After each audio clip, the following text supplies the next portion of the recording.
John's mind. The magic elements testing guarantees a spot in the Magical Academy. And since John did not have any magical potential in his past life, he is going to change his fate.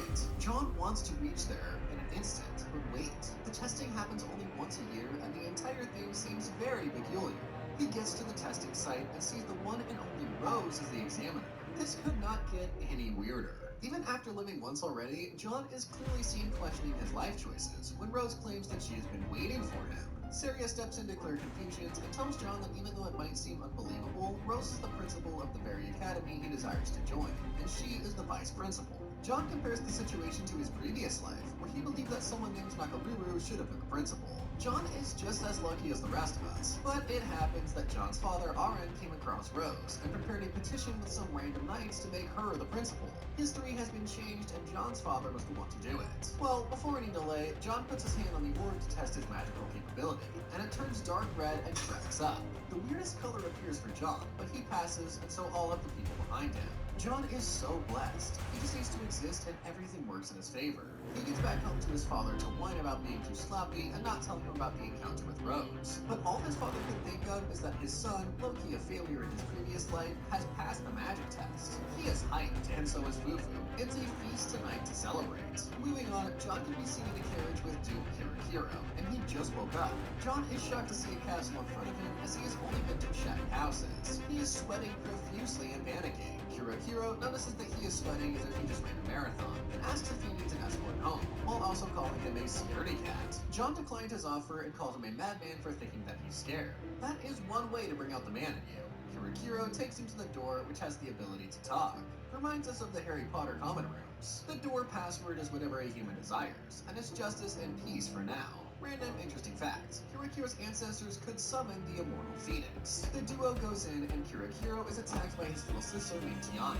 Acting all cutesy and, cringy, Tiana asks for her souvenirs. When she realizes John is there, she tries to regain composure and introduces herself formally. That formality begins with her mocking her brother by telling John that she did not in the whole wide world expect her brother to bring home a friend since he is a loner. Kirikiro tries to defend himself and not make the situation awkward and reminds her that he did bring Fronda home with him. And she gives him a reality check that Fronda is the guy who comes to collect the delayed payments to his father's debt. Kirikiro is not giving him and reminds her about Geldo, and she humbles him by giving him a reality check that Geldo is the guy who just wants to use him when he becomes the head of the house. Kirikiro is speechless as the list of the only two people who interact with him has ended. Bro has been brutally exposed by his little sister. John just stands there trying to hold in his laughter and then disrespect. But it's okay, John, feel free to laugh. John wakes up from a dream. He is on the carriage to the Magic Academy. It was a dream from the happy times, long before Kirikiro died when the war started.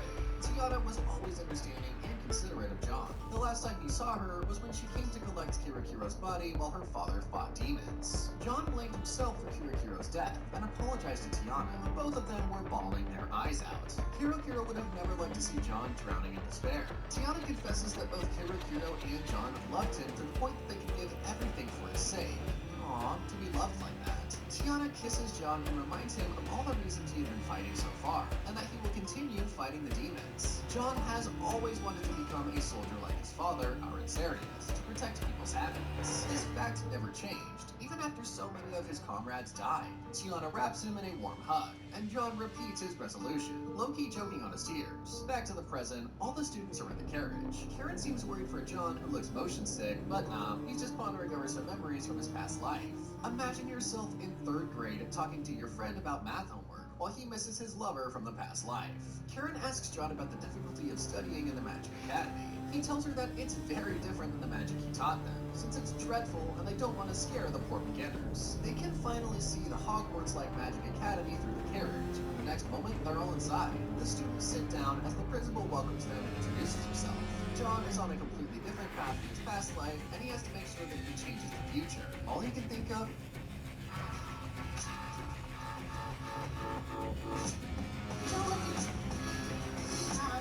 is Kirikiro and his lover, Tiana. Love is one twisted disease after all. It's John's first day at school, or the magic lab. He's in his first magic class, and a mage is there to teach the basics of magic. Wrinkly face, witch hat, and a large cloak, typical of the magic professor. 3 types of magic are introduced, and John is picked to answer the first ever question. Welcome to the never-ending saga of John questioning his second brand new life. John answers it as a mage acknowledges his answer, but he goes on to flex.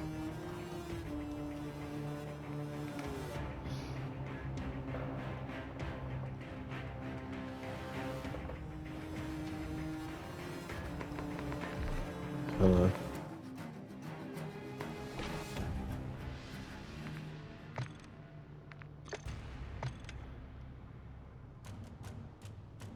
Hello.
Free for all.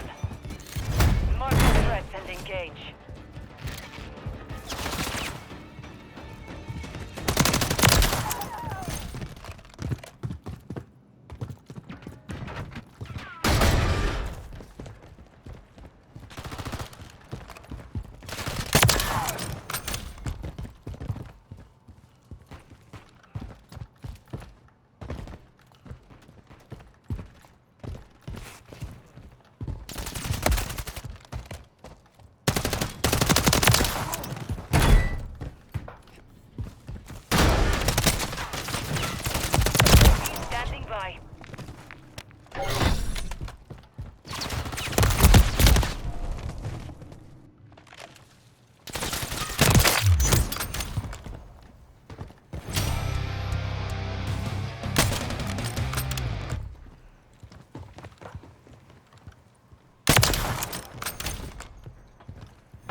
Hostile mosquito is online.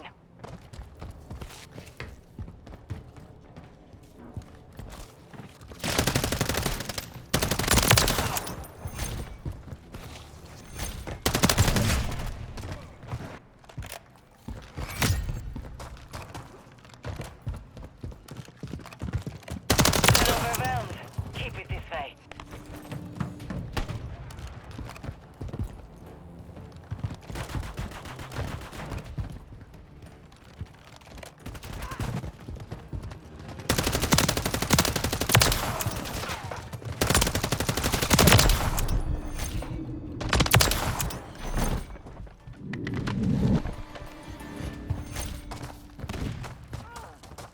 Mission time is half over. Maintain the lead. Hello? Yeah. Oh, wait. Hello? There we go. Yeah. Yo. Oh my gosh, I can see my dead body. Bro, my cold water has been out for literally 2 days. I meant my hot water. Damn, that's unfortunate. You know how like you would always like talk about like how the water would never get hot? Nah, Yeah. this is what it actually means for the water to never get hot. It's not even like it won't even, if you turn on the hot water, it turns on cold water. And if you turn on the cold water, it turns on even colder water. Yeah, that's chopped over. Yeah, no. It was chop suey for real. I jumped in it yesterday, bro, and I was literally like, I was like breathing like I was dying. I was like, and I like put my head under it, and I was like, and then this morning when I got up for work, I literally went and I turned the tub on to see, and I let it run for like a few minutes, see if it would cut on. So it didn't. I fucking turned the tub, filled the tub up, I fucking cannonballed in it and jumped instantly out.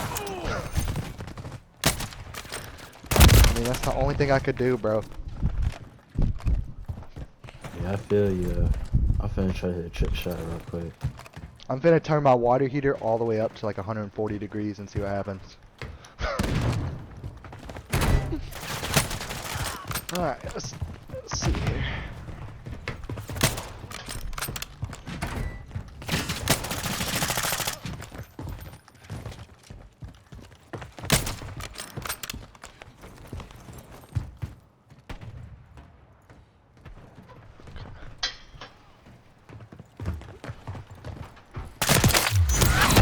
I'm gonna count that. I'm gonna count that as a trick shot. The